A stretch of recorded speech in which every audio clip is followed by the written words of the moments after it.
I'm Robert Moore, and I will be lecturing this week and next week on a topic that I lecture widely over the country on, which is 4 archetypes of the masculine.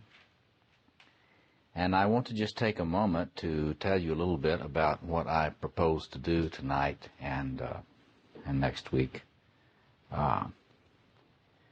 First of all, I have a number of assumptions. While I am a professor of psychology and religion, and while I do have a research interest in ancient forms of personality and culture, studying archetypes of the masculine and historical forms is it's interesting, but it's not interesting enough for me to spend as much time thinking about it as I do, just in itself. That is to say that the topic I'm talking about tonight has got enormous contemporary relevance for contemporary men and women, and so it's not merely an academic research interest, though certainly there are a lot of people that have spent a lot of time studying these patterns. In phenomenology, they talk about these as structures of human experience. That's just a way of saying archetype without admitting it. So in other words, one of the things I just want to say is we study, in this context, archetypes, or the masculine, or anything else, in relationship to their transformative significance, that is, their significance for contemporary life.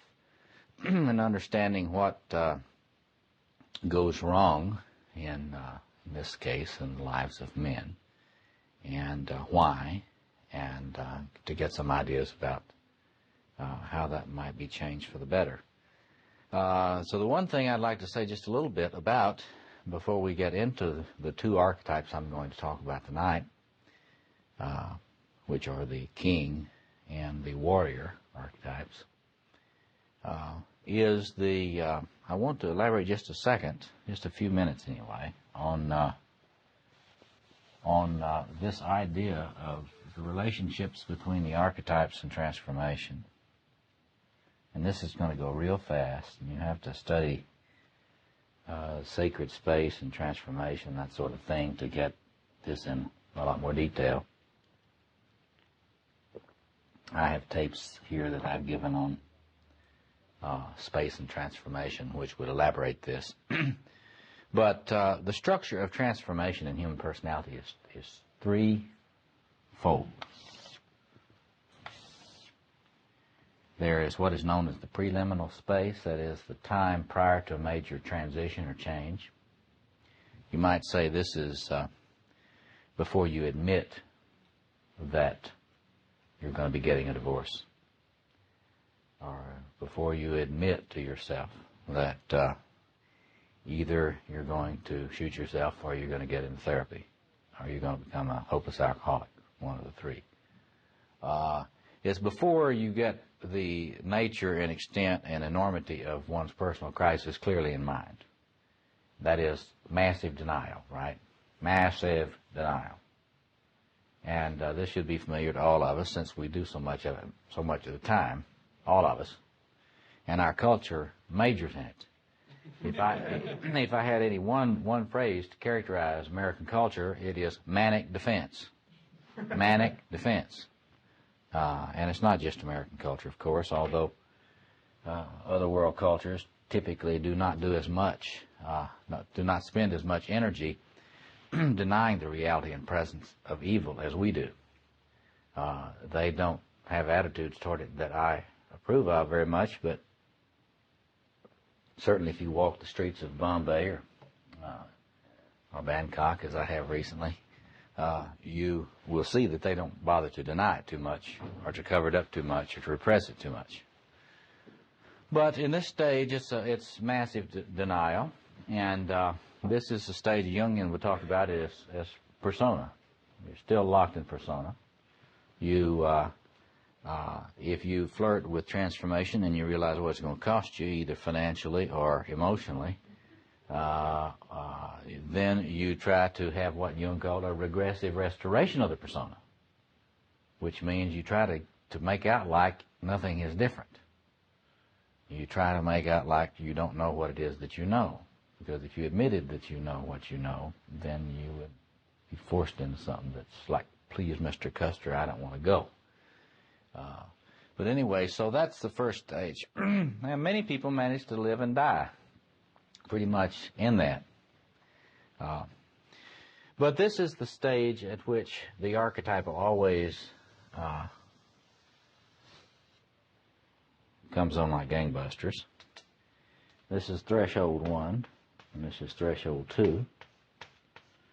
This is threshold you have to go over to get into extraordinary space. This is a threshold you have to go over to get out of it, or as out of it as human beings ever get. But when you realize that something is very wrong with your life as it's functioning, then there will be constellated in your psyche a unconscious or conscious, one of the two, quest for a sacred space and some sort of ritual elder who will help you undergo some form of initiation. So in my work on this topic, there are three archetypal motifs that are always together in a process of transformation that works. That is, if it works, these things are together. If there are a lot of cases in which it doesn't work, but there is a magus or ritual elder, better known as a magician or healer. There is a sacred space which is carefully bounded, where the power of the archetypes can be related to without getting destroyed. And there is an understanding of the archetype of initiation, which is what one is going through in that process of change. In the context that we're talking about tonight, we're talking about masculine initiation. We could just as well talk about feminine initiation. And we're going to be talking about different aspects, initiating different aspects of the masculine. Tonight, the initiation of the king, in a sense, the initiation of the warrior. But anyway, what I'm trying to tell you is that this is an archetypal process always going on in the psyche, either badly or effectively, or some combination of the two, usually.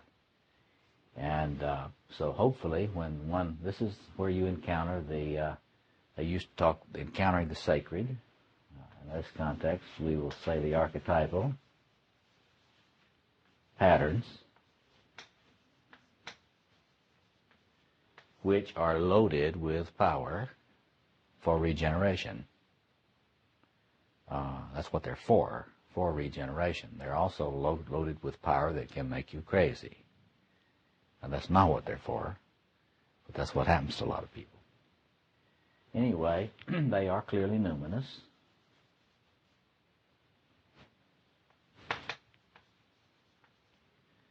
Clearly numinous, that is to say, loaded with a sense of power. And Jung said that transformation always occurs through the numinous.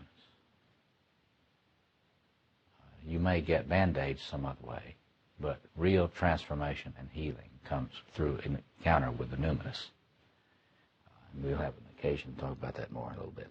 Anyway, so hopefully the process goes like this. You realize your need for a change. You find a guide in sacred space and undergo whatever ritual humiliation you're needing to undergo in this initiatory process, and you deal with whatever task it is that you've been avoiding, and then you, regenerated and empowered, leave this and go on, bringing back the boon, as Joseph Campbell says, to your world, to the realm. And so that is that's the shape of transformative space. In this context of this class tonight, in terms of the masculine, if you're accessing masculine archetypes well, and your masculine initiation was heavily and thoroughly consolidated, then you may not need to get into this with regard to masculine archetypes. But if you're like 99% of us, You probably need some regenerative contact with the archetypal masculine.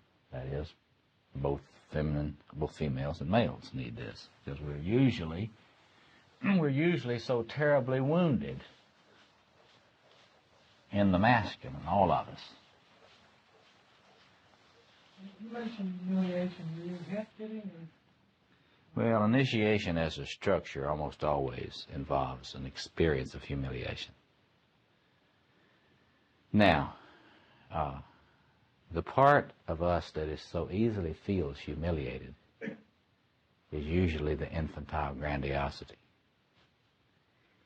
And so often in the course of getting initiated, we feel humiliated a lot of the time when, if we really had had our initiation carried out thoroughly at an earlier time, or our parenting, if the parenting we had received in early childhood had been sufficient, we would not be nearly so humiliated.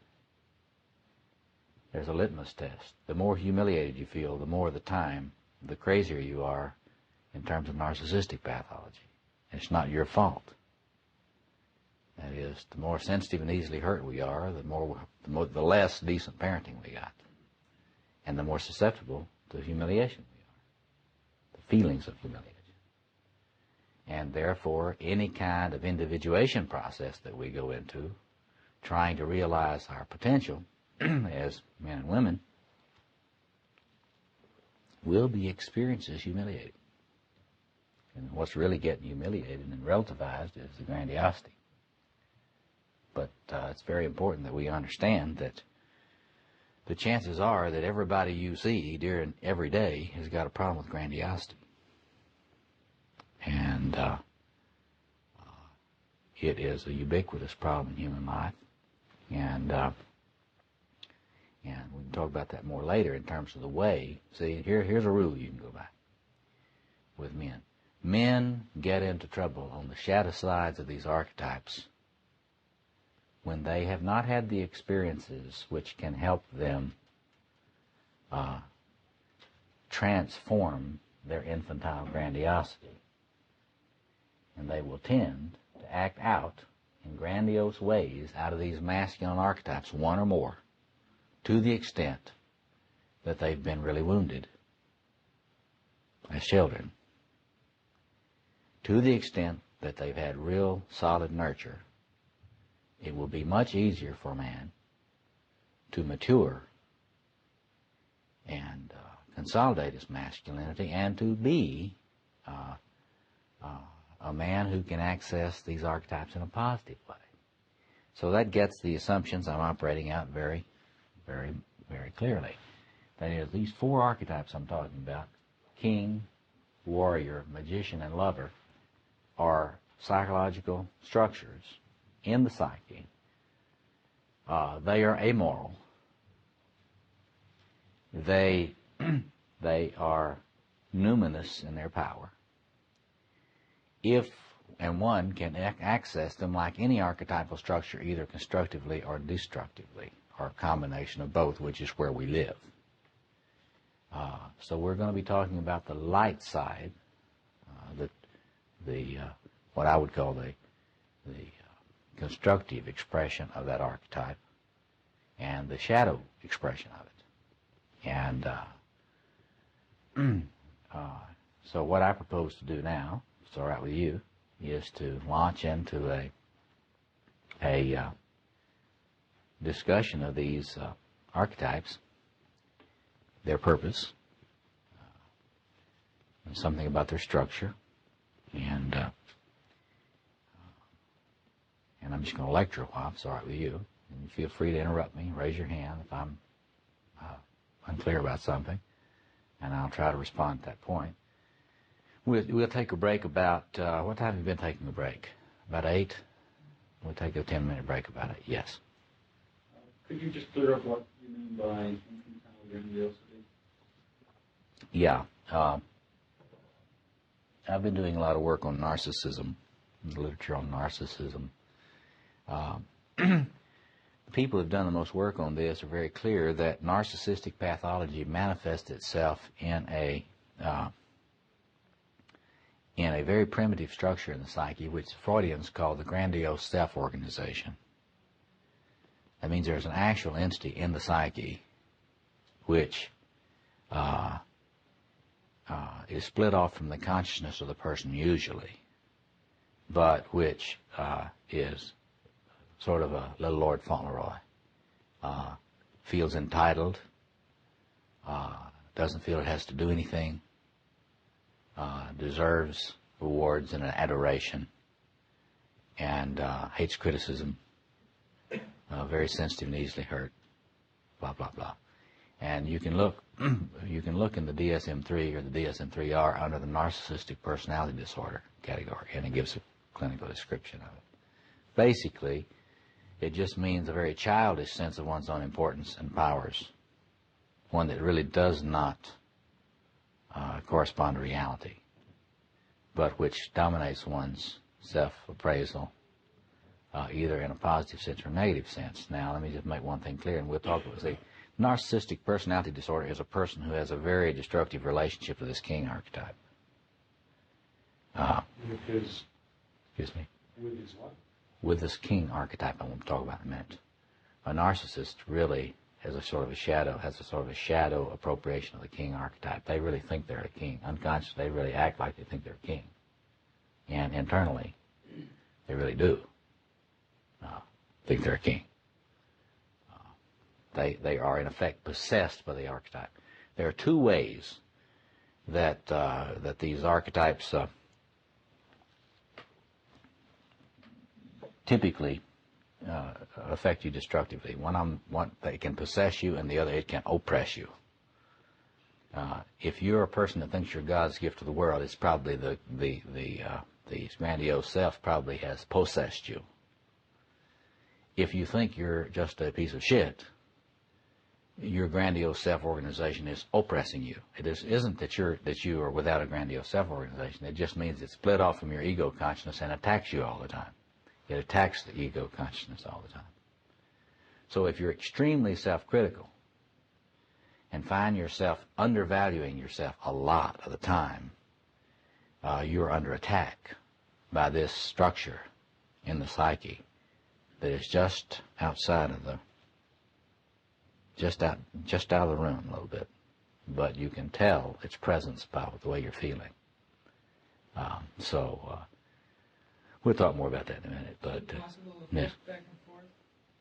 Well, it certainly is, but that's where you get a manic depressive, you get a bipolar or cyclothymic kind of cycling, or a bipolar disorder.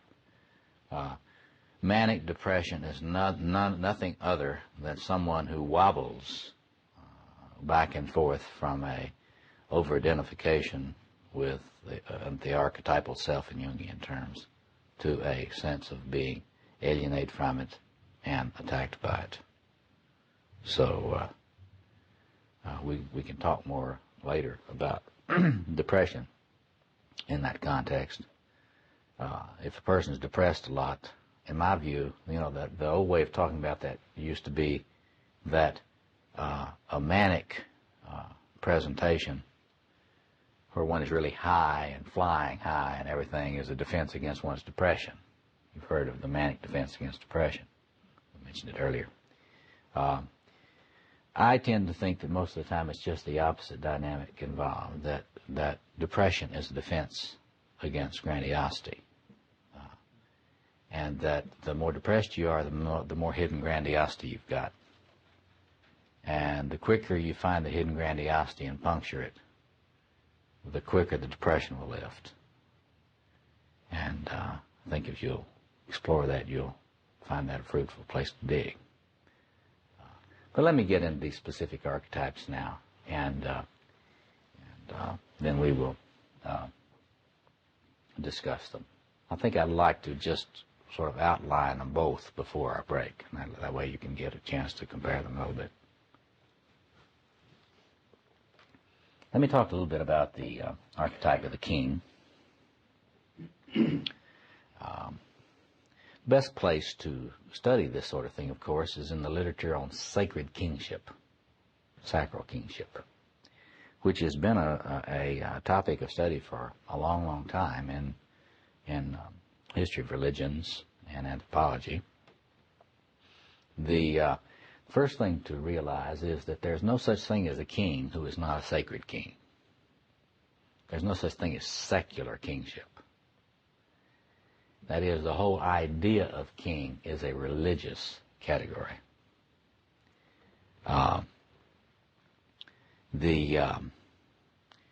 The best thing I've seen from a psychological point of view on this was the book by John Weir Perry, which I think is now out of print, but I'm hoping they're going to bring it back out. It's a little paperback entitled Lord of the Four Quarters, Myths of the Royal Father.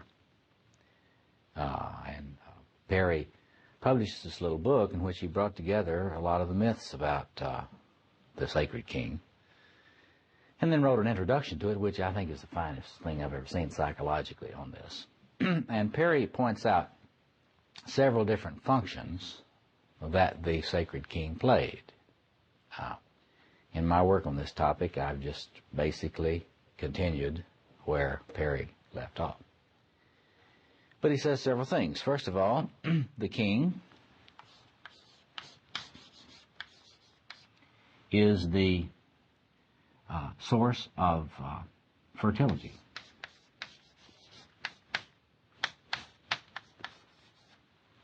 For the realm. That is, kingship is a phenomenon of archaic conceptions of fertility. If the king is what the king ought to be, then everything will flourish. See the relationship between the king and creativity? It's right there in those of you who are Christians. It's right there in Christian iconography and symbolism. Christ the King is at the center of the world.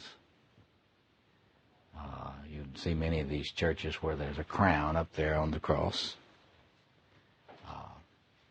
And it is through the sacrifice of the person of the king that the world is nourished. Nourished in the Christian iconography through some of the symbols show wine coming down from the foot of the cross. You know, grapes. The cross is sort of a wine press, and the world is sort of renewed through the blood. But that's just one representation of this ancient attitude toward kings. And there was an ancient practice whereby we've heard the thing queen for a day. Well, that is an acting out of a very ancient practice, except they don't carry it as far. That is a reflection of the ancient practice of killing the king. In the earliest times, we think that the kings were slaughtered after a certain period of reign to ensure the continued fertility of the world. And the whole concept of sacrifice is related to kingship in this archaic worldview. The important thing, king is okay, world is okay. Creativity flows. Something wrong with the king, something wrong with the realm. The legends about the Fisher King, the Grail Kings, the kings that are wounded kings, the kings that are wounded in the groin, as you see in the Parsifal stories, there is a flaw at the heart of being when there's something wrong with the king. We'll see a little bit more about how you can understand that in a little bit. What else? Well, fertility, but right order.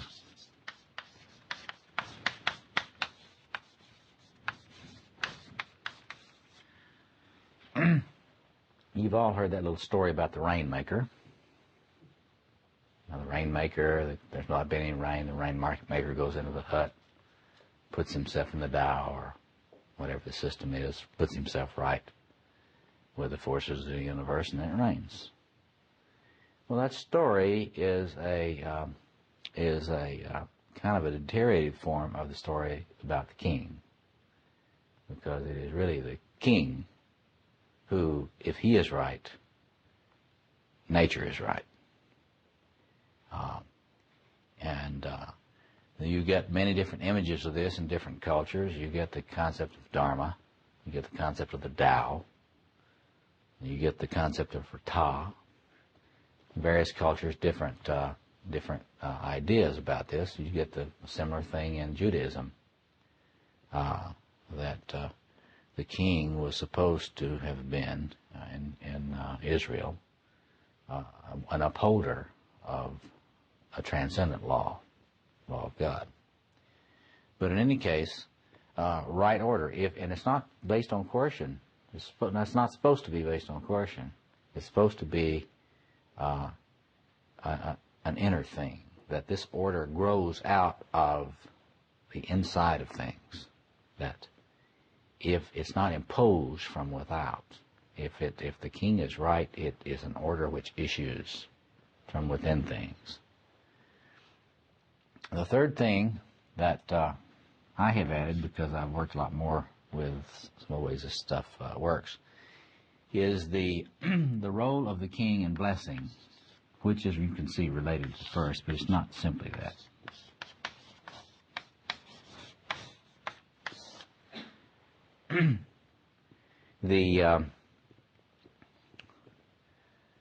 You can watch this structure operating in contemporary life in terms of papal audiences at St. Peter's, and the fascination with wanting to view the royal family when they're out in travels.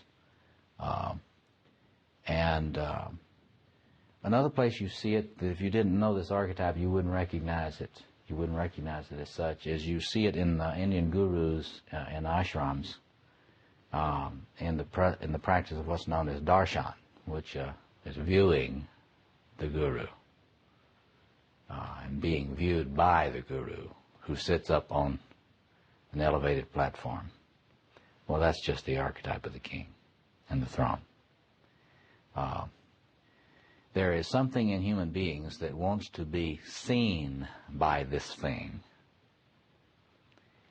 Those of you who studied some psychology probably are reminded of Erickson's idea of confirmation, that a young adult needs an experience of confirmation before their identity will be consolidated.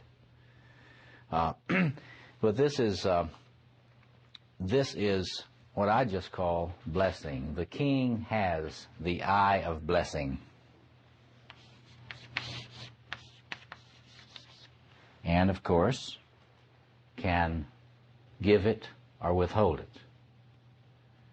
And one of the things that you want to think about when you're thinking about your own masculinity, your own masculine side, is your experience with the kings in your life, or the king in your life, and whether you got the eye of blessing or its corollary, which is the curse.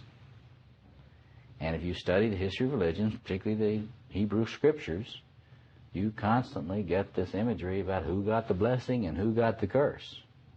It's right up front. Blessing is a real thing in the Hebrew scriptures. Well, it's a real thing in most human scriptures, because it is a real thing in the human psyche. And if you are a mature adult, you got blessed. If you've had trouble getting yourself together, you didn't get blessed. It's that simple. And it takes some mediation of this archetypal structure to get blessed. And we can talk a little bit later about the way this affects people and families. But it's quite clear that if a man is accessing the positive side of this archetypal pattern, he will probably be a pretty creative person himself. Yes. Do you see these things as separable or inseparable? Well, in the pattern, in the archetype, they're not separable. In actual expressions in life, that's arguable. But archetypes are patterns which, it's like that thing about the magician, initiation, and sacred space being together. With a king, you get this concern for creativity. Just say creativity there too. Creativity, order, and blessing. And if a man, the word generative comes to mind here. If a man is in touch with this part of himself in a constructive way, and a good enough way, as Winnicott might say, then he will not be feeling stagnated or despairing of his age, feeling over the hill at 45 or whatever. He won't be like the millions of retired who feel that their life is over at 65.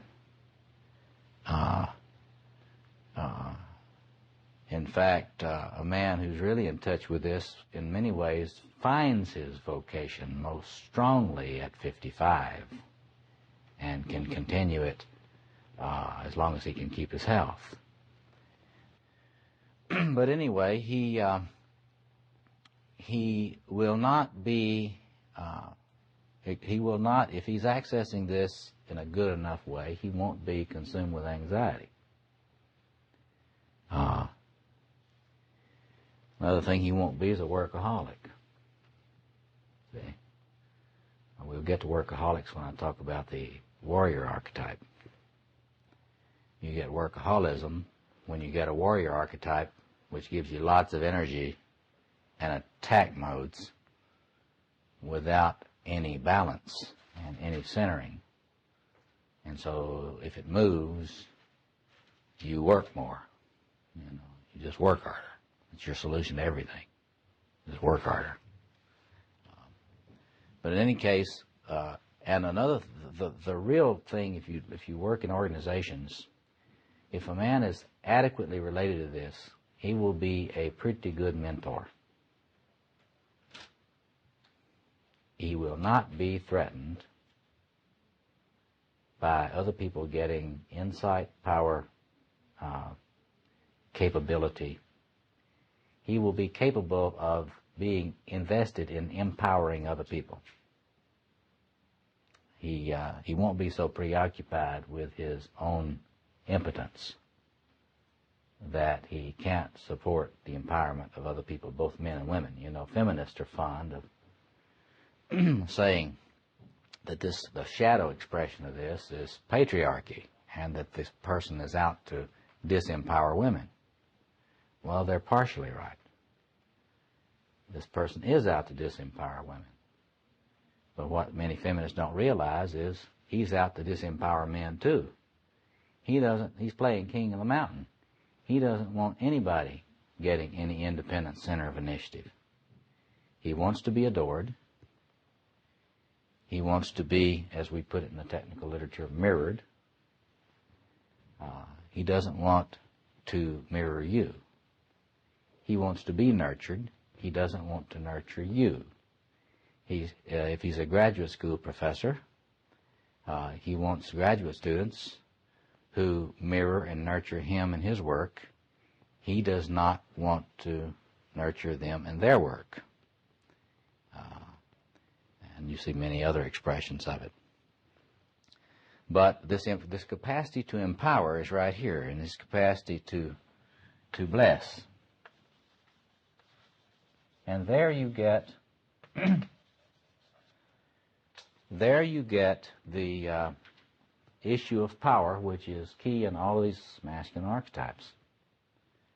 I think in many ways it's a key concept in relating to any expression of the archetypal in human life. As we'll see next week, it's very tempting to use knowledge and insight simply for personal aggrandizement. And certainly archetypal power and energy is simply one thing that you can exploit and use, and humans are real good at that. But the thing that I go around trying to get people to realize is that this image of the king is not something I would like for men to lose access to. If they lose access to it, then they're cutting off an enormous amount of their own sense of potential. And it's because we have such a little experience of the positive side of this in real men that we become so cynical and sometimes even nihilistic about masculinity and begin to equate masculinity with patriarchy, which is very common in intellectual realms today, to equate masculinity and patriarchy. In my view, the two are not to be equated at all, at all. Patriarchy is a shadow expression, in my view, of the masculine, and is really a very infantile expression of masculinity. Yes? So would you say is the king archetype the one that's capable of providing nurturing in the face of that? Yes, yes. And if a man is if a man is able to access this, the sort of the true king, the light king aspect of this, he doesn't. You see this in the Senex puer split. If you've got a mature man, the arrogance of a young man does not make him want to kill him. See, I mean, there's some humor in the more mature man when he runs on the arrogance of a puer. And the more mature man is much more likely to feel affection for the young man, even in the midst of his arrogance. He's much more likely to, a more mature man is much more likely to look at a really sharp young puer, arrogant puer, and say, wow, what this guy could be, with some help. I've got the response would be more like, I've got to keep him from getting himself killed.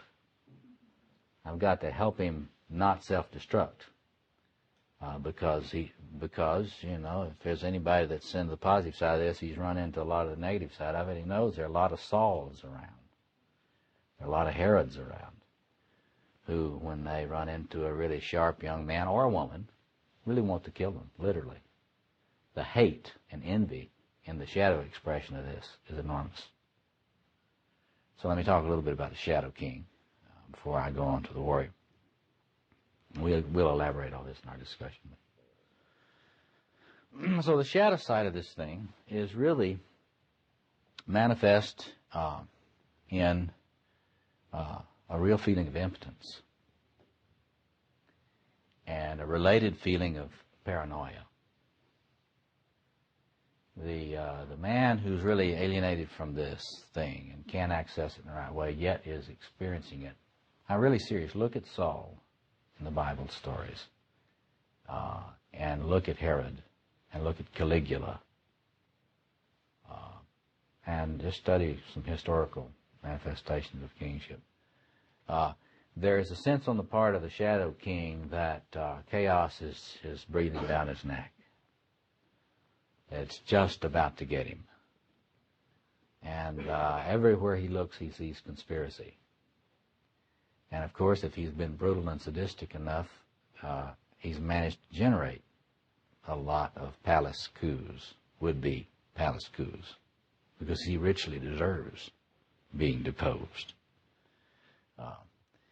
But he's totally incapable of blessing, and really wants to be blessed, feels the need to be blessed,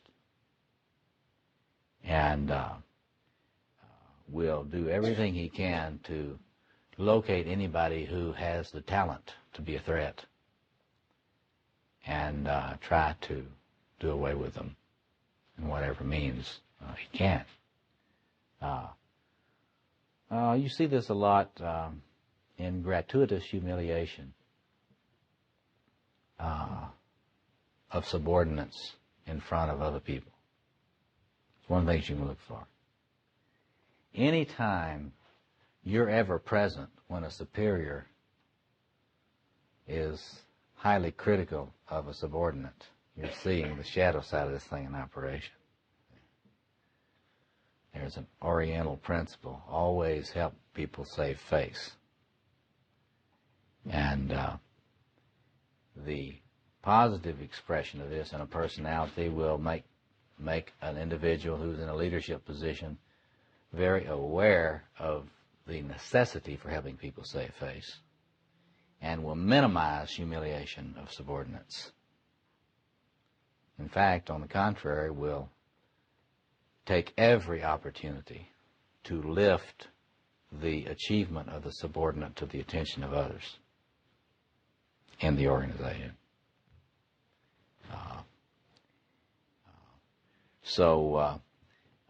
There are a lot of expressions of this, but the reality of the cursing is the central theme in the shadow expression of this. It's always the misuse of these archetypes, all four of them, is always a power trip. Power as opposed to eros or love. The shadow expression of all of them comes out in what the Jungians call the power shadow.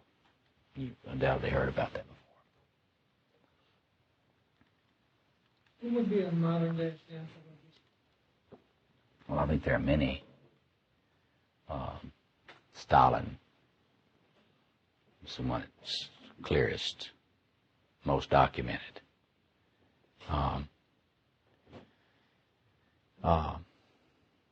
There are history's full of examples of it, though. But Richard Nixon's paranoid side, his paranoid side was coming out of this.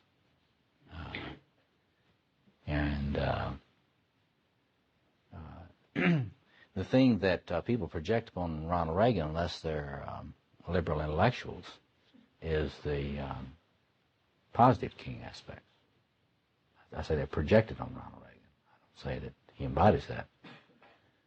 But the enormous power that man's got politically in terms of appeal to a wide range of people that don't even agree with him on things, is that Ronald Reagan, that he is able to elicit projection of the positive side of this king archetype. Remember, somebody once asked me, well, you're always talking about the king and all these others. Why don't you ever talk about the archetype of the father? Well, this is the archetype of the father. Remember, if something is not numinous, it's not an archetype. See? And an ordinary father is not numinous. See? When a lot of the struggle that we have, and this is just an important point to make, see, part of our developmental struggle is getting over our quest for the archetypal mother and father. Because the only time you can really access that in normal development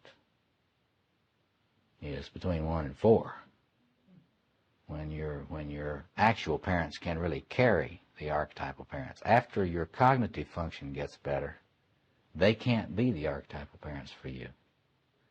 And the real problem of the human predicament is that by the time you reach adulthood, nobody can finally adequately carry the archetypal for you because you're too smart. You're not stupid. You can see that XYZ is not an archetype. This is what gets into the transference in therapy relationships.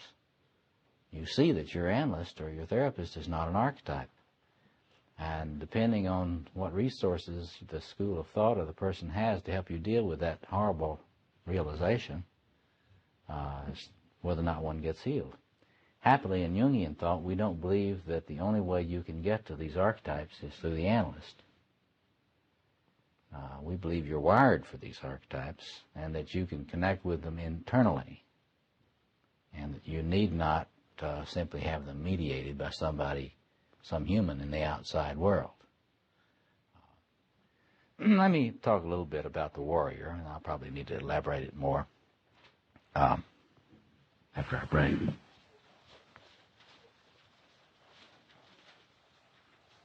It's very difficult in contemporary culture, unless you're teaching at the War College, to talk about the positive side of the warrior archetype. That's not something people want to hear about. But here, as in many other places, when you're dealing with a psychological potential, as Jung would point out, you're not talking about something that's good or bad, you're talking about something that's there. It's obviously got some sort of purpose. You either use it for what it's for, or you misuse it, or you get used by it. The warrior is the same thing, and although I have many friends and associates that are very big in the peace movement and who really are irritated with me about talking about this, I hold very strongly to the fact that this is a ubiquitous phenomenon in every psyche, and including the peacenik, and it has a number of very positive traits that come out of it, positive potentials that come out of it. What are some of them? Well, you tell me. What are some of the positive things that come from the warrior aspect in the psyche? It's related to achievement. What is required for achievement, you might say. The things that are required for achievement. And courage would be one of them. What else? Exactly. Persistence, and I would add to that an important thing for the warrior, stamina, which is another way of saying a similar thing. Stamina, that is, that when you're really exhausted, that's when you redouble your efforts. You don't focus so much on your comfort state. You know, Adlerian psychologists are fond of talking about comfort types. People that get tired if they even envision some task. You know, sit down like, well, I better have another drink before I think about that anymore. But it's a capacity to persevere in the face of pain, and this is very key. And think about ordeals, task ordeals. It's the capacity to focus on a task which may require that you not be comfortable, or that your experience not be pleasant. Anybody, for example, that's working on any creative project needs a lot of this archetypal potential. If you're working on a book manuscript, if you're working on building some new institution or some new institutional expression that is really requiring focus, without this thing, you will not have much active focus. The capacity to be proactive and not just passive in the face of situations. I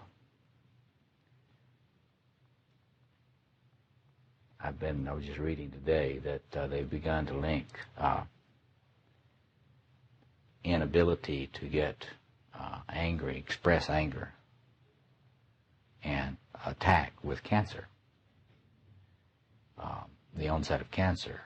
And it's no accident that somebody like Simons and these other people get people to imagine their immunological system attacking cancer cells. But it's an interesting reflection to think about the inability to recognize an enemy that's truly an enemy. That's what's going on in AIDS. It's what goes on in cancer. It's what goes on in a number of kinds of illnesses. But you would argue that at the archetypal level, if this archetype is not being accessed adequately, you cannot recognize an enemy when it really exists. And you certainly cannot mobilize your forces. You certainly cannot get focused, and you certainly cannot stand the pain which is required to attend to the task regardless of whether or not the ants are biting you. And so there are many others, and you could elaborate these and can elaborate them. But it's my sense that very few worthwhile things get done without a lot of accessing of this particular psychological potential. You will never have a great artist that doesn't have a lot of it.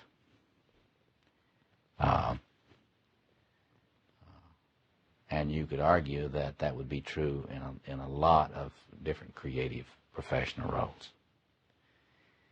In fact, the shadow side of the warrior is something that you see present in very creative people. And that is to say, it's very difficult for a warrior to value relationships, intimate relationships, very highly.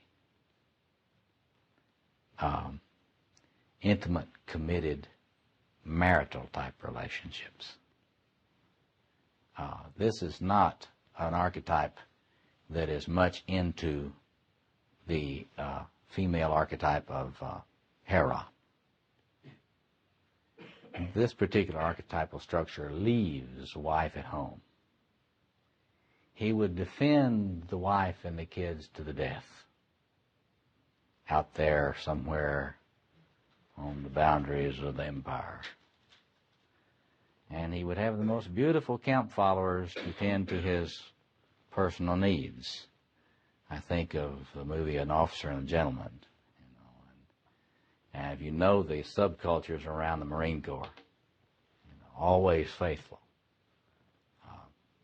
This is my rifle and this is my gun. This is for fighting and this is for fun. Well, there is a certain attitude towards sexuality and women in the part of the warrior archetype. The Greeks had a saying that Mars and Aphrodite had an affair. That's exactly correct archetypally. The man who is in a lot of Mars energy may be married, but his energies will not be going into building a home. It will be building some creative product. And the kind of woman that will really elicit his eros will be what Tony Wolfe called the hetara, the companion, the woman who can mirror him and see how great he is as an artist or intellectual or soldier or whatever. And there may be great sex, but little marriage in this kind of thing. So the shadow side of this thing is that if you don't have a lot of eros, if you're not accessing the archetype of the lover enough, which we'll get to next week, you can really get into being a warrior without much concern for humans. What I call the Shiva principle. You can get into the firepower side of this and into the joy of destruction. Now, this is something that exists in human life that most people do not like to look at. They need to look at it because it's there. This part of the psyche that, when it's constellated, just loves killing. It's the part that when you get wounded enough and you regress enough, get your pump 12 gauge and say, I'm going to go down to the local McDonald's and I'm going to kill me some humans. I'm going to kill me some humans. And I'm going to kill as many, as fast, as thoroughly as I can. And I'm going to enjoy the hell out of it. It's a very widespread phenomenon, and in your lifetime is likely to grow because of collapse of structures that inhibit this sort of thing. Cultural structures, cultural values, the television culture,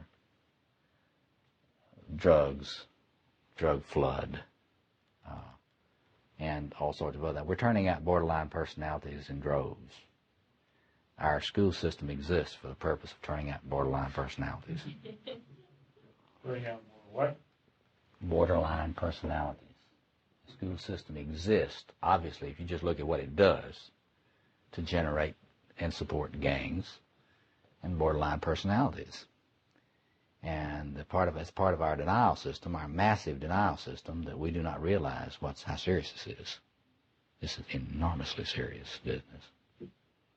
And it's one interesting thing that this warrior archetype is so unconscious in our culture now, particularly among the leadership, so-called leadership, that you don't get practically any leadership that is interested in focusing the seriousness of our situation culturally, much less trying to do anything about it. I mean, I'm always amused at people that think that the most adequate thing you do about the drug trade is build more drug rehabilitation centers.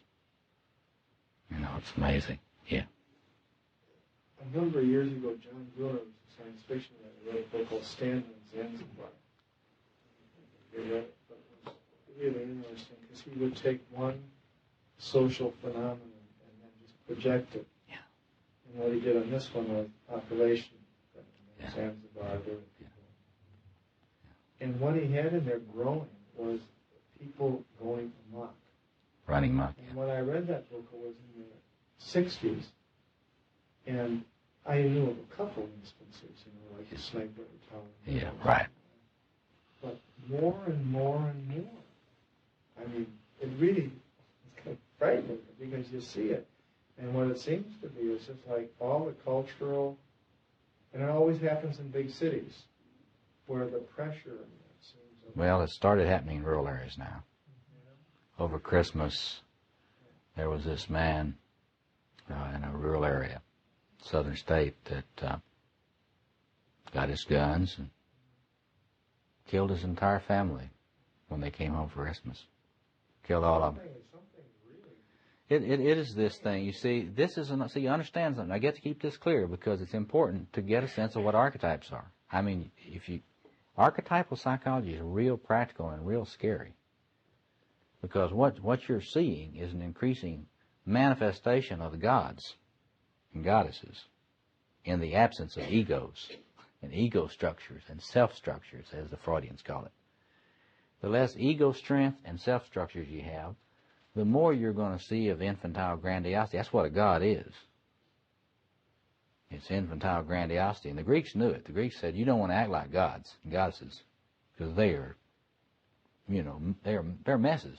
You want to be like them. Today, we tend to be a little romantic about the archetypes, you know. Wow, I have an archetypal experience. Well, that's misunderstanding it. It's not pretty. And you don't want to be an archetype, and you don't want to be possessed by one, and you don't want them running around loose. And what we've got now is an increasing number of archetypes running around loose. And Mars is the god of war, and he gets loose and runs around. They got a lot of firepower now. I mean, with the firepower you can get now on the black market, you can do a lot of damage in a short period of time. And it's very interesting, you know. If you know anything at all about the drug situation, you know that the police are completely outgunned, totally, overwhelmingly outgunned. They've got their little pea shooters up against Israeli Uzis, and at least Uzis. And most police, if you talk to any that know anything about this, you're very careful not to make arrest, unless the drug people know you're going to arrest them. In which case, you've already got a prearrangement because you don't want to get killed. So this thing is going to be an increasing thing, and the whole pop cultural scene, the rock scene, is a manifestation of the gods and the goddesses, and the manic acting out that's involved in a lot of the culture that you and I may like, drugs, sex, and rock and roll, is archetypal. And it manifests most clearly and in the most raw form where there aren't any ego structures. And so increasingly what we're going to have is more bizarre expressions of this. And It's not a very pretty sight. But anyway, shadow side of the warrior. Very hard on relationships. See the movie The Great Santini. The Great Santini. A guy possessed with this thing. And it can lead to Lieutenant Calley or the Nazi SS. The Death's Head SS was a cult of this archetype, a cult of German war gods. And the whole ethos, the whole ethics and ethos of the Death's Head SS was a religious phenomenon. You could trace the line right back to the Aryan war god Indra, storm god Indra. Direct line, right back, and predict the values, the attitudes, the behaviors, the cold steel attitude that all human feeling is weakness. Because when you're in this archetype, you do not feel except a sadistic pleasure, a erotic pleasure at hurting. Now, lest you think this is just expressed in bizarre ways, many couples in their marital fights get into this. You can tell when this is getting constellated, when the fight you're having just went past that point where you know there is going to be any communication at all. And where you know that you or your spouse or both are beginning to simply seek to hurt, which is most of the time in marital squabbles. And this thing gets constellated, and the thing about it is it dissolves relationships. Once this thing is constellated and starts firing, the only thing any human can do is engage in damage control, because it will dissolve structures and relationships when it's firing. Yes? How does this relate to the concept I've been hearing more about, as I hear about Buddhist concepts of a peaceful warrior? Yes. A warrior who's a pacifist. I think it's very deeply related to that. They call Shambhala warriors, some of them.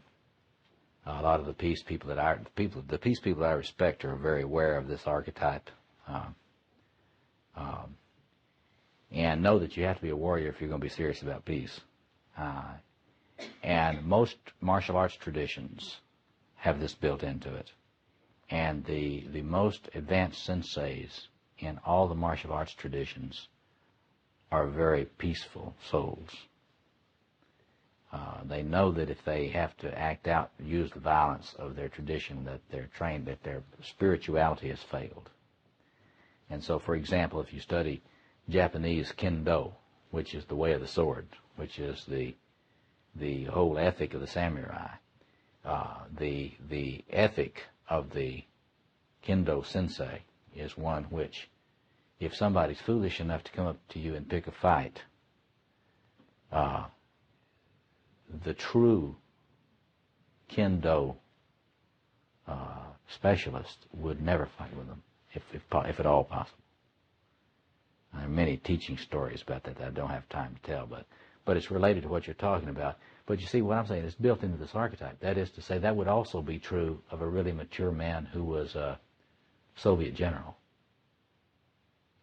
And it would also be true of a mature man who was an American admiral. And this is what a lot of people don't realize, that it is not whether somebody proclaims himself a pacifist or not. It is the relationship to this structure and what level one is relating to it, how one relates to it. But anyway, let's take a break for about 10 minutes, no more. So one of the good things about Jungian thought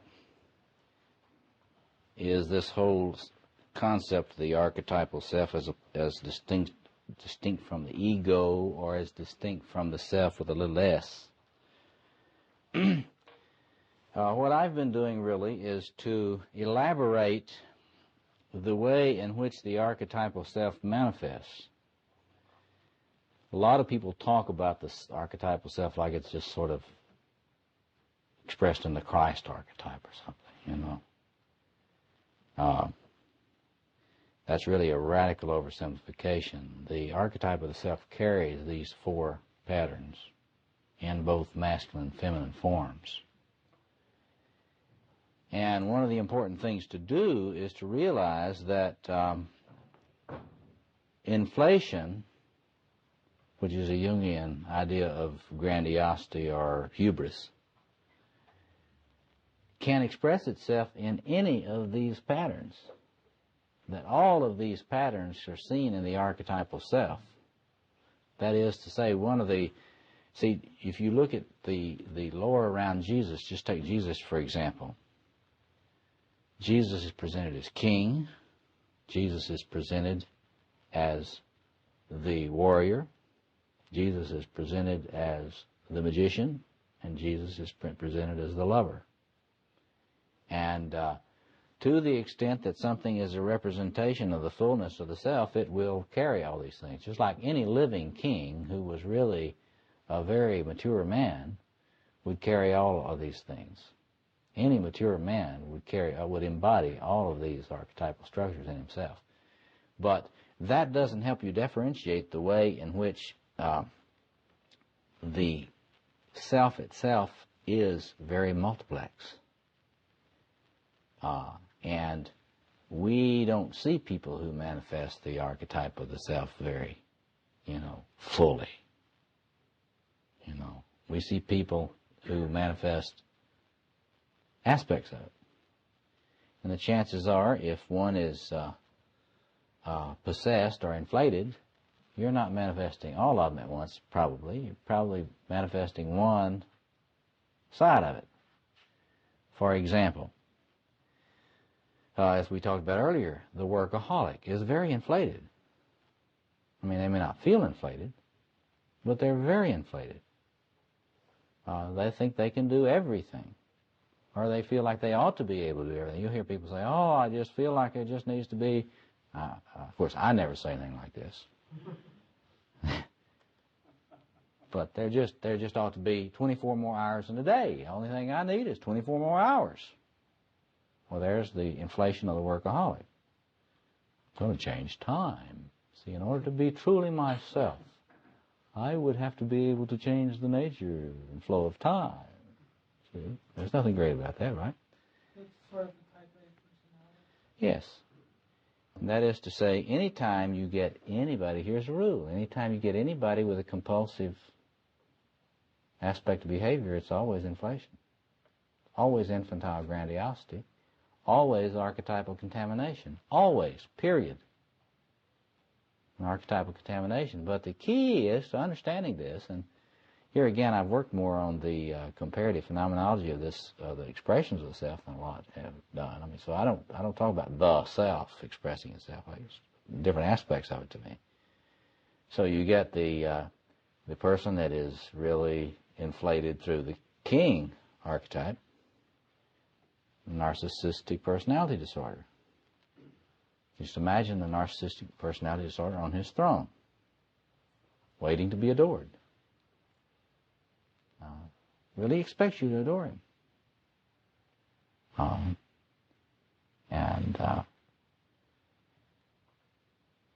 Worship is not necessary, but it helps.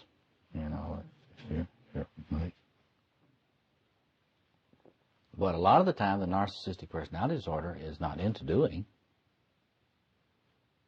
I mean, sometimes they are, but not all the time. A lot of the time, they want you to do for them. And be their gopher. If you are, as we'll see later, if you're inflated in the archetype of the lover, you will be promiscuous. And you'll be into compulsive sexuality. Well, compulsive sexuality is inflation, but which has taken the form of the inflation of the lover aspect of the self. And this is true in both females and males. Anytime you see promiscuity, you've got enormous inflation.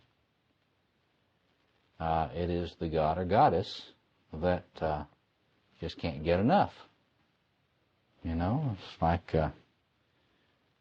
the woman that's got so much Aphrodite possessing her, she says, so many men, so little time. You know, and the masculine version of that, the Chicago singles scene.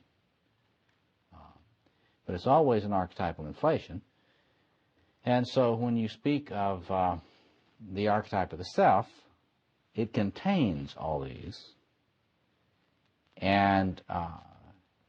But if you look at any specific human being, you will notice that they manifest the different aspects of it in different ways, except for people who are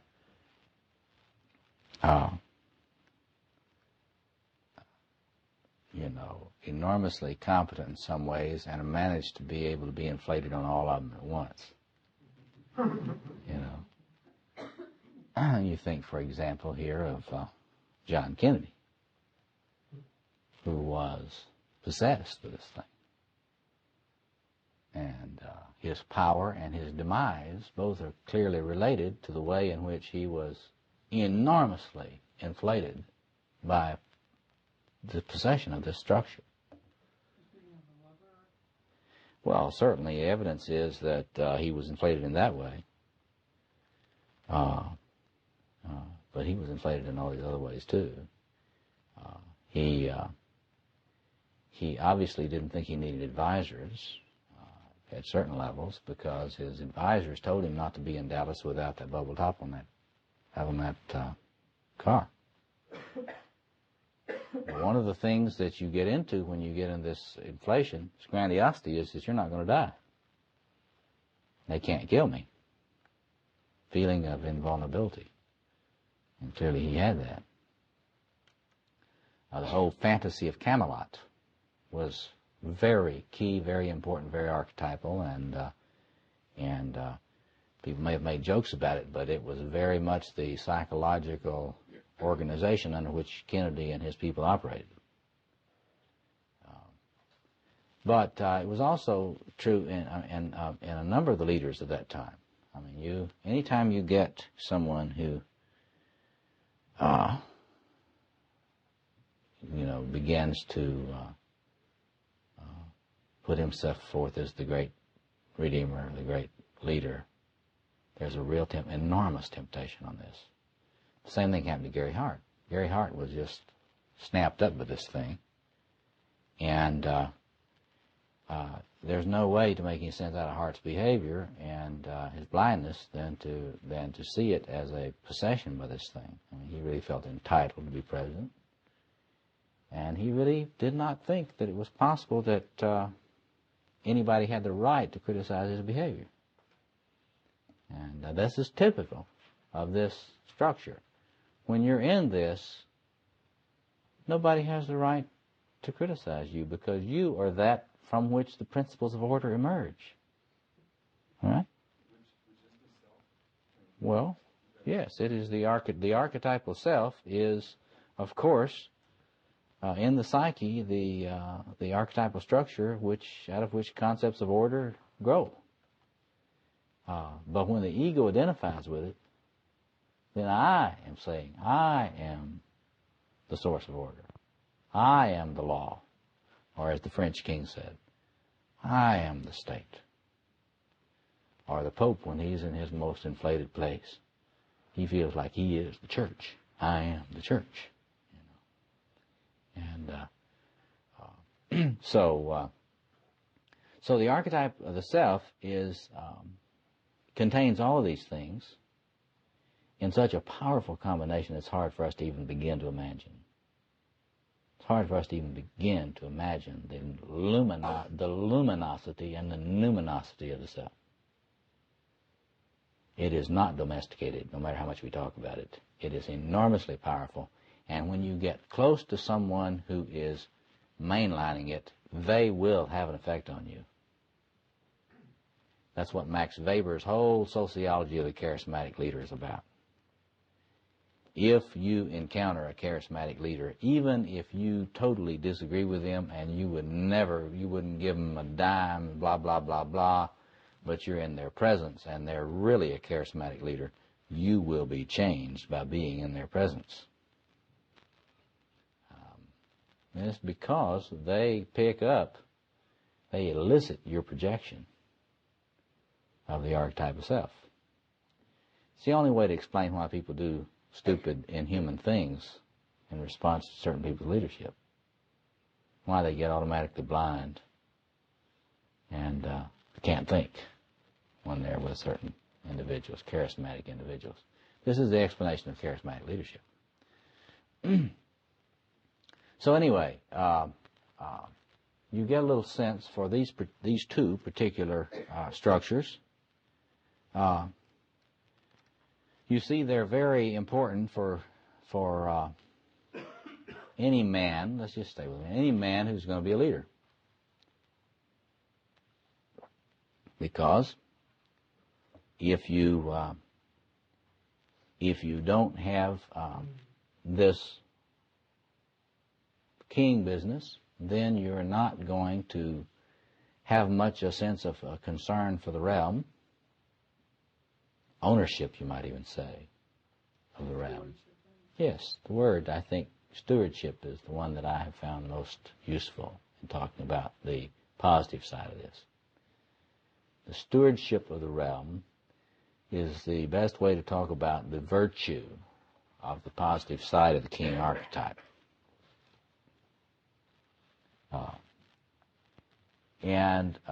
If you don't have the warrior, then you don't have the energy, you don't have the focus, you don't have the capacity to discern where the issues are, who the enemy is, and what you need to do about it. And you will not mobilize. You will tend to not think you need help. Thing about the difference, this is one of the people get confused about. They think that the warrior archetype and the hero archetype are the same thing, but they're not. Hero is really more of an archetype of the adolescent. The warrior knows that he can't do it alone. It has to be a team kind of effort. Yes. That was exactly what I was going to question. One of the things which I thought to be part of the warrior here is relationship with other warriors. Yep.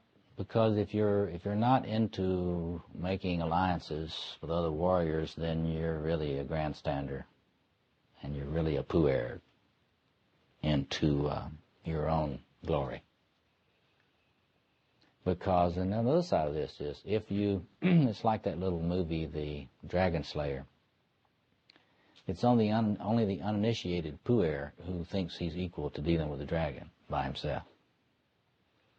Simply doesn't understand how big the problem is. And once you understand how big the problem is, then you start trying to find your other knights of the round table. Because you know that even if you've got the best there is, that it's still by no means the foregone conclusion what the outcome is going to be. I think particularly of the movie The Magnificent Seven. That is about knighthood, the knight archetype of the warrior. And what was the name of the Japanese version of that? The Seven Samurai. So that's a very important point. And the movie Top Gun deals with the attempt to change a hero into a warrior. See? Now, for the warrior, is the ultimate end of the task or the goal that important, or is it less important than the doing? Or is it as important, or is it... Oh, it's very important. It has his total loyalty. See, the whole concept of duty and honor and loyalty and sacrifice comes out of that. But does it come out of doing that so they, for what they get? No. To the extent that one is really embodying the positive side of this, it is not self-serving. It certainly gives one a sense of meaning. And so it's a sense that you get meaning. This is meaningful. It's like Viktor Frankl's logotherapy. To the extent that you experience meaning, that's certainly giving you something. But the capacity to be a warrior turns on whether or not you can care enough for something that is totally unrelated to your personal egoistic interest. That you can will the trans-egoic goal. And it's the kind of thing that in our culture we make fun of. You know, the very idea about somebody giving the sacrificing for a trans-egoic goal is considered something that's really foolish now. Nobody in their right mind would do it, you know. And it is precisely that kind of thing that is the most critical thing about our cultural situation. It's very difficult to get people upset about anything now. There is practically nothing that will get people disturbed enough that they would want to sacrifice anything to make a change in it. Does the end justify the means for, let's say, the positive expression of the warrior? I think that that's where the shadow area, the gray areas come. That's always the issue you get discussing in this whole thing. And, of course, then you get into all of the whole ethics of war, so-called just war theory, and all that sort of thing. I don't think that for the positive side of the warrior, a person that's trying to use this constructively, there's always a limit on the exercise of power.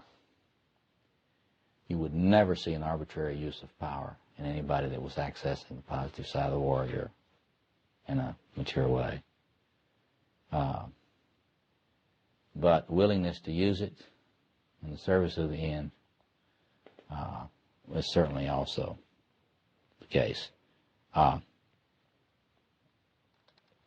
Hence, you get a realism about power. If you know the theologian H. Reinhold Niebuhr, if you've ever heard of him, he would be someone that would be talking about the kinds of issues that there will be, the ethical issues related there. What do you do when confronted with a Hitler? Do you emulate Chamberlain and hope Hitler is going to be nice? Or do you confront it up front on the bridge of the nose? See? Now, another cliche comes to my mind, and that is, it's not whether you win or lose, but it's how you play the game. That's sports. Sports is a deterioration of the warrior aspect. We have sports rather than warrior. We have athletes rather than warriors. And the idea of the game, see, is an idea that this is not serious. And it's very interesting how in our time we change everything into sports. You know, it's all the Super Bowl. Everything is the same. The media does it. You have such a socialization of us to respond as if we're responding to a sports event on TV. And so you get starvation, and it's like a sports event on TV. And you get the enormity of the social ills, and it's another event on TV. The media have this amazing capacity to hypnotize people into this. But everything is turned into sports. Very few things are serious in this world. That is for most people. So the warrior plays to win. The warrior, Play, but he's in it. the warrior doesn't intend to lose.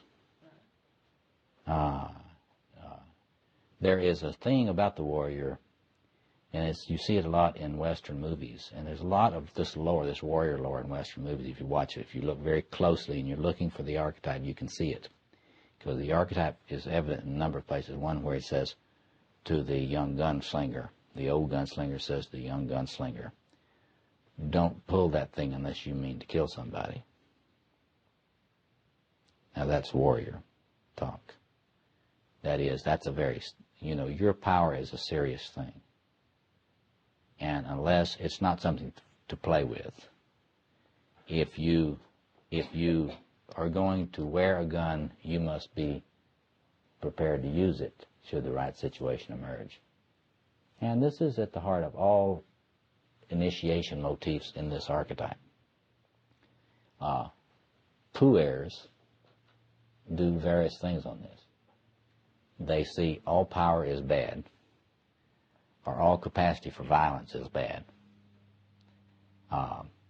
And you get all sorts of tension between the puer and the senex around these issues. But one of the things about masculine initiation that you see in all these tribes is one of the aspects about becoming a man is becoming dangerous. If you're not dangerous, then you don't have any power. If you have power, you're dangerous. If you have power and you don't know you got it, you're even more dangerous. But if you have power and you don't know when you would use it and when you wouldn't use it, you're also dangerous. See? So the whole issue is, and this is true right across the front, and I would argue this is also true for the feminine initiation, but I don't pretend to speak on that stuff. But it's all about power, and it's stewardship. It's stewardship, the appropriate gaining of power and stewarding of power. See, and this is true in all these archetypes. It's true in power as political power, power as military power, power as insight power. We'll look at the magus, who gets power by knowledge, and sexual power, sexual potency. And it's all a matter, masculine maturation has to do with being empowered and knowing how to use it and when not to use it. See? Yeah. In your introduction of the archetypes, you talked about the archetypes being amoral. Yes. That was for the purpose of defining them. Mm-hmm. Correct. Not for the purpose of identifying with them or using the archetype. Well, I think they're natural phenomena. That is to say, you come equipped with this, and the human being is faced with a challenge of using this morally, using the archetypes, accessing, using them morally. But the archetypes themselves, in my perception, do not give a damn whether you use them morally or not. The archetype of the warrior would just as soon be expressed in a Hitler as in a Gandhi. And I think it's very important to get clear about that. Because if you're not clear about that, then it makes you much more vulnerable to possession. And, if you kind of stay away from the archetypal powers, it makes you less dangerous in a way. But if you start getting powerful and creative, then the whole issue of ethics gets enormously focused. Because the more potent you are as a person, the more dangerous you are. And at the same time, the more potential you have for great good. And so the archetype itself, the king, can be Caligula, or it can be expressed like it's being expressed in some ways in the king of Thailand now, who I view as in many ways, a very good king. Nurturing his people, really serving his people in a very significant way. So I'm not putting the archetypes down, I'm just saying archetypes relate to human psyches. They want you. They want all of you. Each one wants all of you. They are very jealous. Archetypes are notoriously imperialistic and jealous of each other. And the more you study people, you will notice the archetypes fighting in their personalities. And the less strength their ego has, the less they are capable of mediating between these claims of these different archetypal structures. You see this in women who have a fight going on between the mother archetype and the Athena archetype. And they don't like each other. And you can even see in the women's experience recently, the Phyllis Schlafly's of this world and the Gloria Steinem's services to two different archetypal forms of the goddess. And so archetypes are jealous, they're imperialistic, they want everything. And one of the things to do in one's own psychological growth is to ask which archetypal structures have been getting more than their share of me. Because I figure if you ask that question, you can come up with a pretty insightful answer. Yeah, we still got a few minutes. Other comments or questions? Or yes? To make comments on the impact of current video games where they stress the hero as opposed to the warrior. I think that would be typical because they're appealing to the adolescent and the puer and the young adult. But they all involve one all-powerful figure. Yes, right, sure, right. Wonderful grandiosity. All they need is me, like that little movie, The Last Starfighter. The whole galaxy of galaxies is involved in this great war. And they have to come and get me because I know how to play the video game that is based on this particular starship. So I am drafted, so to speak, intergalactically drafted to win the war. And that's very powerful. You can really see the infantile grandiosity there. Other? Would you like to comment on the way these archetypes play themselves out in a healthy marriage? Yeah, I think that I think it's very important. Let me just speak about the man. It's very important for a man to be very centered and secure in his masculinity in order to have a very successful marriage. That is, he needs to have a sense of order that's grounded in himself, in his deep center. And it's this king thing that gives a man that sense of deep security and centeredness. And that if his wife is angry with him, it will not totally unhinge the universe. See? And he will not have to get very retaliatory fast. Violent men, for example, are men who are not in touch with this in a positive way. They are very fragile and very vulnerable and easily put into a chaotic mode. And so it's very important for married life, and this would be, you can just extrapolate this for the feminine side. It's important for a man to know that he must not look to the woman for the meaning of his existence, for his core, for his center. Because if he's doing that, he's going to ruin the marriage. Because a woman knows that a man shouldn't be looking to her for the core of his existence. And she knows that if he is, there's something very wrong. Any more than she should be looking to him for the core of her deep feminine existence.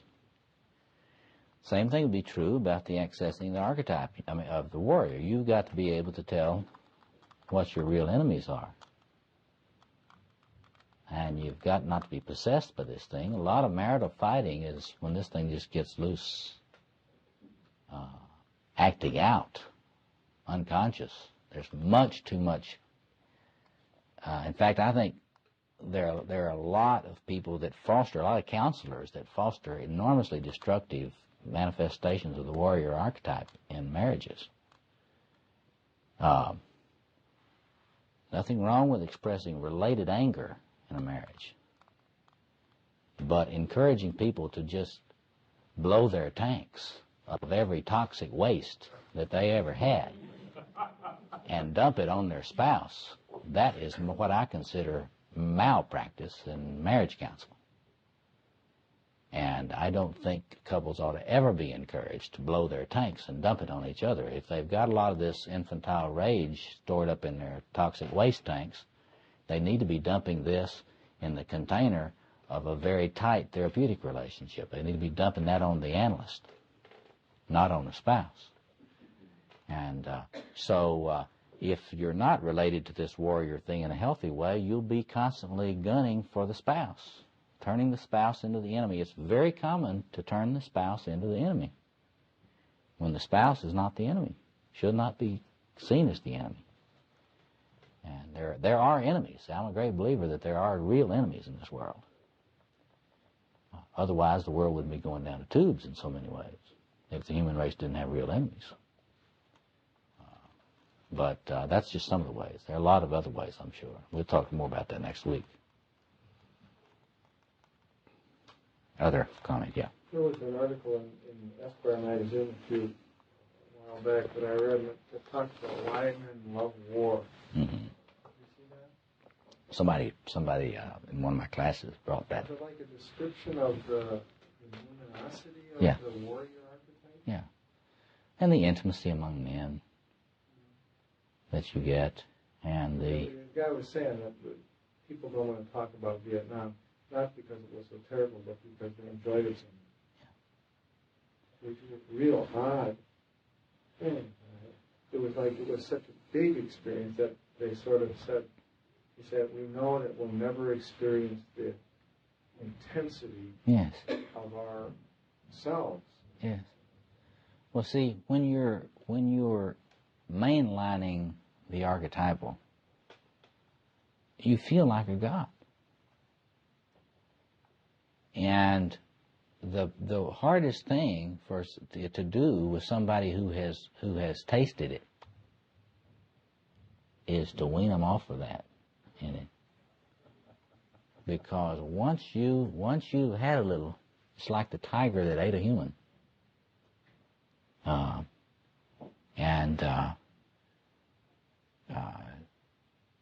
You know something.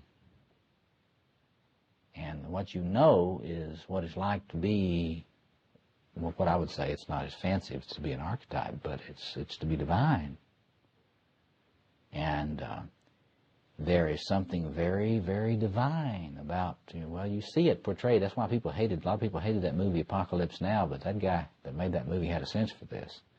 Those choppers come in on that little village, strafing and napalming, and then they got Robert Duvall, an AirCal officer, who is just loving this and just such his teeth on edge. He's loving it so much.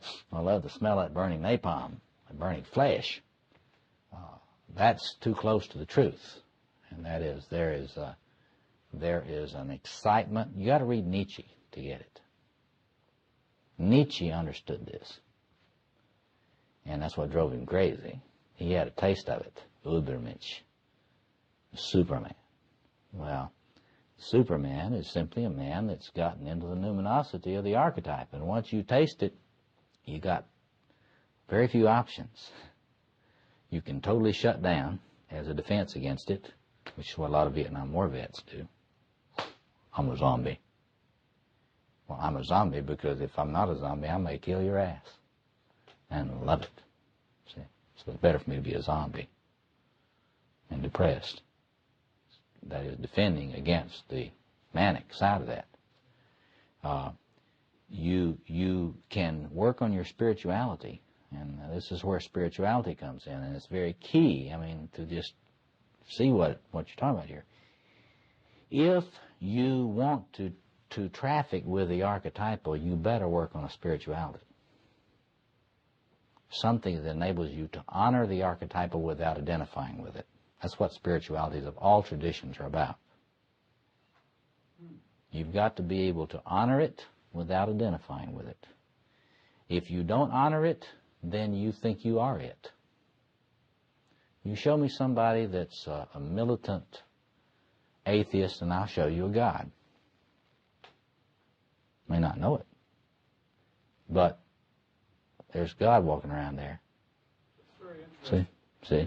We missed something quite unintentionally in America. And I discovered this a couple of years ago when I went to London, and I went to St. Paul's Cathedral. Mm-hmm. Beautiful big cathedral, stained glass, gold, and military heroes in statues around the periphery. Yes. The two were part of the Oh, same. yeah. That they were treated together in Yes. that culture. And because of our separation of church and state, Yeah. we separated those two, and we don't deal with them together in this culture. Well, we do, but not very. We sort of play around with it. Like Arlington Cemetery. Arlington National Cemetery is a place where they're very much together. And in World War II, they tended to be very closely together. But the Vietnam War split it very heavily. One thing that's interesting to do is to do an archetypal analysis of the 60s. What happened to this archetype of the warrior in the 60s? Because it did split, you know, all over the place. It wasn't held together. But anyway, so you can work on the spirituality. I think it's very key. See, now Jungians talk about what? The ego archetypal self-axis. Well, we throw that around like that's, you know, well, what do you got to do? Well, you just got to develop an ego self-axis. Well, what does that mean? Well, let me tell you what it means, and we'll stop formally, and then we can chat. Those of you that have to run can get up and take off, but we'll be working with this same kind of thing next week. But here's what's involved in ego archetype axis.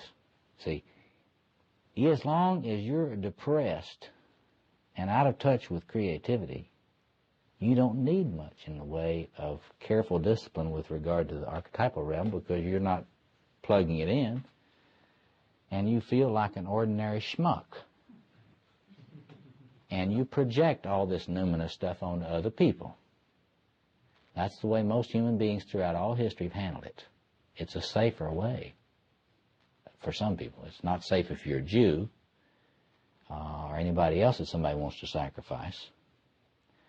But if you're just an ordinary person in Christian culture, then you project it on the Pope, and you project it on the blah, blah, blah, blah, blah, and then they carry it for you, and you don't have to deal with it. Let the priest handle it. He's up there dealing with all that hot stuff. He's got to worry about the radiation, not me.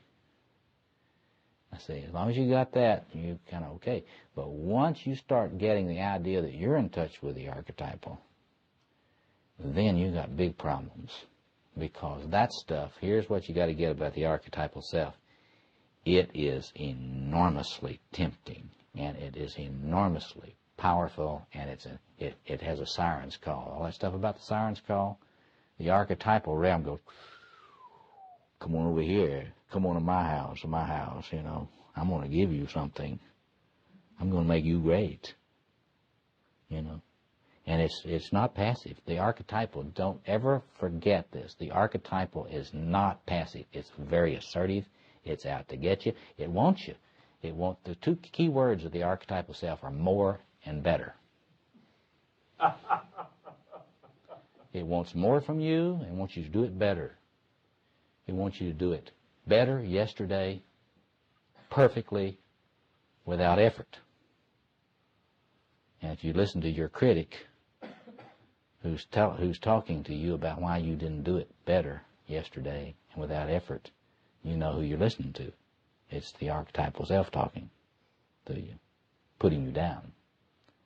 But in any case, once you connect with it, it's very difficult not to get possessed by it.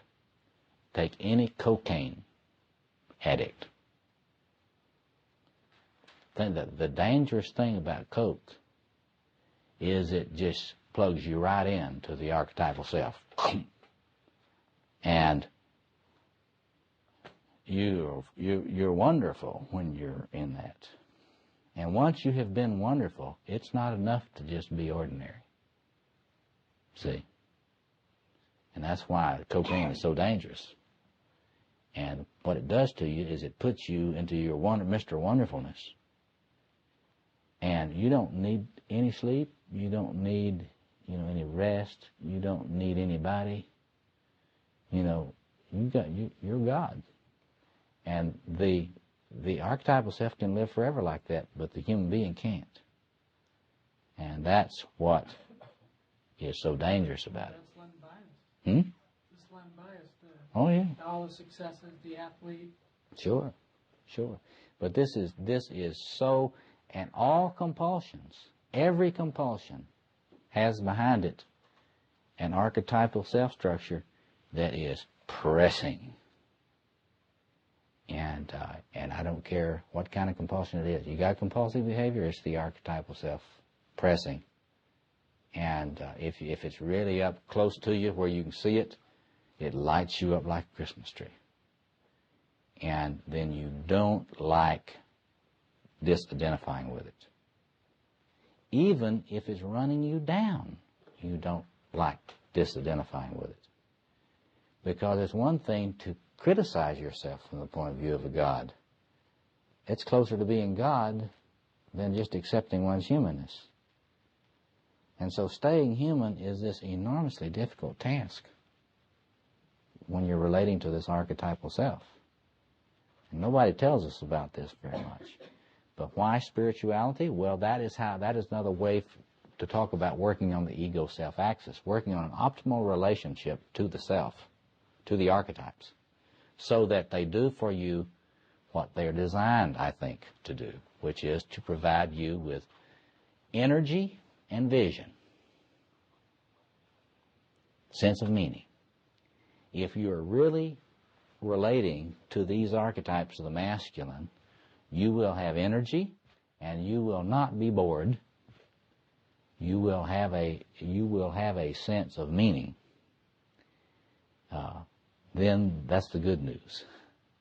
Bad news is if they have you, you will act that stuff out in ways that are destructive probably for you and others. Many great artists acted out in ways destructive for themselves and others. Now we've got to stop there. I'll stick around and chat a few minutes, but next week we'll look at the archetype of the magician and the archetype of the lover for more detail.